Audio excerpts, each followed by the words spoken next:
Follow ಮಾಡ್ತೀರಾ? ನೀವೆಲ್ಲರಿಗೆ ಎಷ್ಟು ಗಂಟೆ ಅಭ್ಯಾಸ ಮಾಡ್ತೀರಿ? ಎವ್ರಿ ಡೇ ಓದಂಗೆ ಇಲ್ಲ. ಎರಡು ತಾಸು ಓದ್ತೀರಿ? 2 ಗಂಟೆವರೆಗೆ ಓದಿದ್ದು ಸಂಪೂರ್ಣವಾಗಿ ನಿಮ್ಮ ಮೈಂಡ್ ಅಲ್ಲಿ ಸೇವ್ ಆಗತ್ತಾ? ಕಾರಣ ಇಷ್ಟೇ, ಕಣ್ಣುಗಳು ಮಾತ್ರ ಬುಕ್ ಮ್ಯಾಗಿರ್ತದೆ, ನಿಮ್ಮ ಮನಸ್ಸು ಭಾಗ್ಯಲಕ್ಷ್ಮಿ ನೋಡಿ.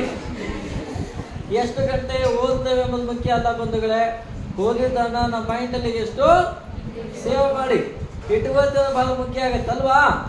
ನೋಡಿ, ಜೀವನದಲ್ಲಿ ಟೈಮ್ ಟೇಬಲ್ ಬಹಳ ಇಂಪಾರ್ಟೆಂಟ್. ಅದು ಇಲ್ಲದೆ ನಾವೇನು ಮಾಡ್ಲಿಕ್ಕೆ ಆಗೋದಿಲ್ಲ. ನಿಮ್ಮ ಕಾಲೇಜ್ ಟೈಮಿಗೆ ಎಷ್ಟು ಗಂಟೆ? ಬೆಳಿಗ್ಗೆ 8 ಗಂಟೆಗ? ನೀವೆಲ್ಲ 8ಕ್ಕೆ ಬರ್ತೀರಿ ಪಕ್ಕ?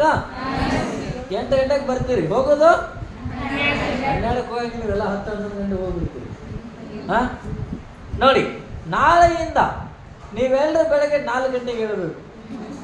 ರಾತ್ರಿ ಬೇಗ ಮಲ್ಕೊಳ್ಳಿ.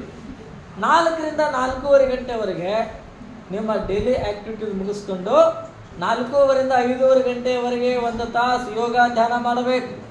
5:15ರಿಂದ 7:15 ಗಂಟೆವರೆಗೆ 2 ಅವರ್ಸ್ ಸ್ಟಡಿ ಮಾಡಬೇಕಾದ್ರೆ ಹೇಗೆ? ನಿಮ್ಮ ಕಣ್ಣು ಮತ್ತೆ ಮೈಂಡ್ ಎಲ್ಲಿರಬೇಕು? ನಿಮ್ಮ ಹತ್ರ ಮೊಬೈಲ್ ಇದಾವ?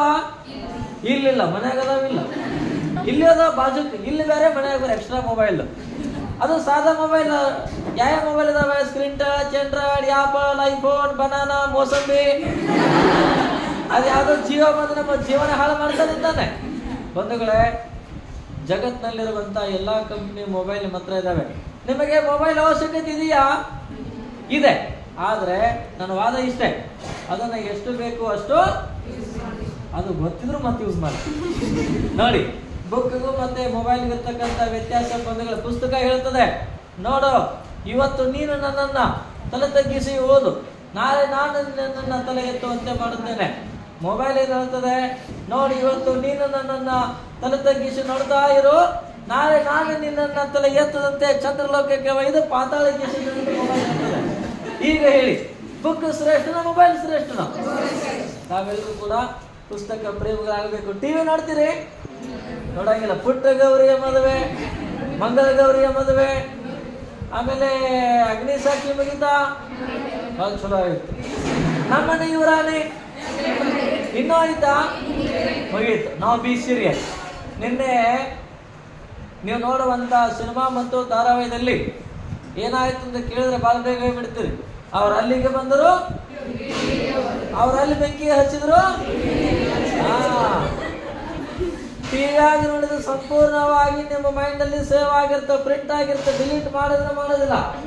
ಆದ್ರೆ ದುರಂತ ಏನು ಅಂದ್ರೆ, ನಿನ್ನೆ ಕ್ಲಾಸ್ ರೂಮ್ ನಲ್ಲಿ ಲೆಕ್ಚರರ್ಸ್ ಏನು ಪಾಠ ಮಾಡಿದ್ರೆ ಯಾರು ಹೇಳಂಗಿಲ್ಲ.